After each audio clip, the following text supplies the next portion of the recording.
Hello everyone, and welcome to my first look on the Ambassador Fractured Timelines. First off, I'd like to thank the Quantum Astrophysics Guild for being so generous to provide me with the key to this game. Be sure to check them out on Twitter. When you take your first step into the game, you are greeted by Kate, Elder Mage of the Eternal Fellowship, who bestows upon you the rank of Ambassador of Time. In this game, you play the role of Gregor, a new member of the Eternal Fellowship. And naturally, as you take your first step into this game, you rip your own eyes out. Because why not? You now begin your training as the Ambassador. You take up your trusty spear and head off into adventure.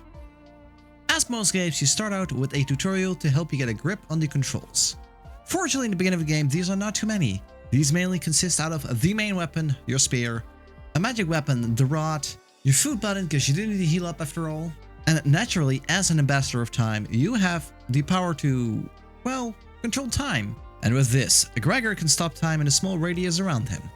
The training will teach you the goals of your quest and how to overcome all of the challenges. The main goal of every area is to clear out the entire map from enemies, starting with simple monsters that will take a single hit to kill, to enemies that you will need to bait out and strategize to leave them in a vulnerable position. After you complete your training, your first big challenge awaits. Core, the greatest evil among the Slog, who will need a combination of all the skills you've learned in training. Naturally, I forgot to use most of these, so don't be like me. Upon defeating her, you will receive your first new weapon. One of the game's many mechanics. Every single weapon has a unique ability of its own.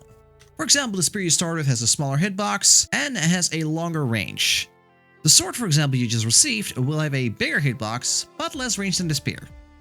After your first day of training, Kate tells us that the council wants her to retire to start her path to becoming an oracle. And this is where our story begins. The kingdom gets attacked by a mysterious force and blows up the world, and thus ending Gregor's life. Okay, seriously though.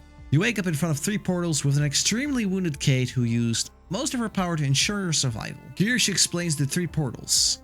The most left portal leading to King Avertag, the leader of the Red Army, who always wanted the Fellowship dead.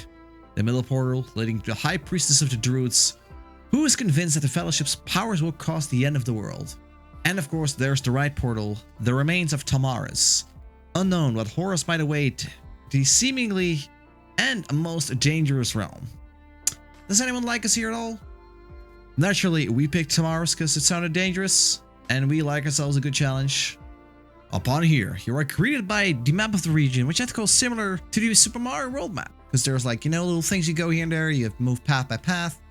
From here on out, you clear map upon map, enemies naturally becoming harder the further you progress, receiving new weapons and armor every few levels that will help you in your quest. As mentioned before, each weapon and armor will have their own unique ability, but I'm going to leave that up to you to figure out which does what, and what combination suits the best for you.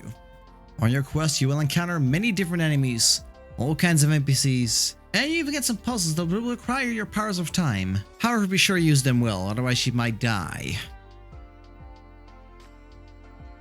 A lot. As for my opinion regarding the game, I think I really enjoy it. I enjoy the pixel art style. The weapons look to be really fun. There seems to be a lot of options. The music is great. I think it's pretty awesome and fast paced. I like that. I like it in the game. The difficulty goes up very slowly, which is nice, starting from a small few enemies to eventually a small swarm of enemies attacking you, giving you absolute hell. With that, I'm going to end up my first look of the Ambassador Fractured Timeline. If you enjoyed it, feel free to give me a like. If you didn't, then give me a dislike, because European matters. I will be playing more of this game because I do have 2 more realms to complete in this game, and that's going to be something fun to look at, I think.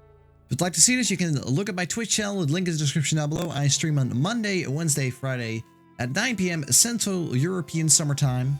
Would you like to see more on the YouTube channel? Be sure to subscribe and hit the notification bell. If you'd like to contact me for potentially reviewing one of your games, check in the description down below for a link to my Twitter. You can contact me there, and we can talk something out.